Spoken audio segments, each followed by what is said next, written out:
สวัสดีครับผมพรชัยจันสาครจากเว็บไซต์ thaiElectricToy.com นะครับในคลิปนี้ผมขอนำเสนอรถตักบังคับวิทยุนะครับผมเป็นไซส์ที่ขนาดใหญ่พอสมควรนะครับเป็นของยี่ห้อ Hobby Engine นะครับขนาด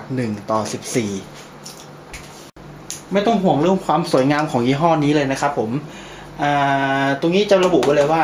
รถคันนี้จะเป็นการพ่นหรือทำสีด้วยมือทั้งหมดนะครับต่อไปเราจะมาแกะดูกล่องข้างในกันบ้างว่ามีอะไรให้บ้างนะครับเรามาดูกล่องข้างในกันบ้างนะครับว่ามีอะไรบ้างนะครับอันดับแรกเลยที่เห็นก็จะเป็นตัวคู่มือนะครับมีมาให้แค่แผ่นเดียวนะครับผมหน้าหลังอธิบายไว้คร่าวๆครับไม่มีอะไรมากมายข้างบนจะเป็นตัวหม้อแปลงหรืออะแดปเตอร์นะครับใช้สำหรับชาร์จคู่กับตัวนี้ตัวแบตเตอรี่นะครับผ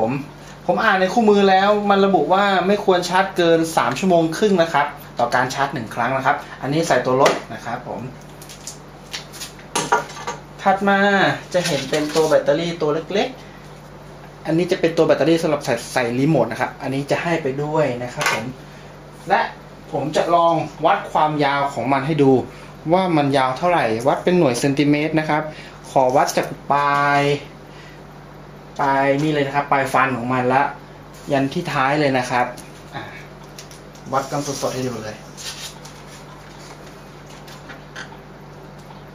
ความยาวเป็นหน่วยเซนติเมตรของมันอยู่ที่ประมาณ54เซนติเมตรนะครับผม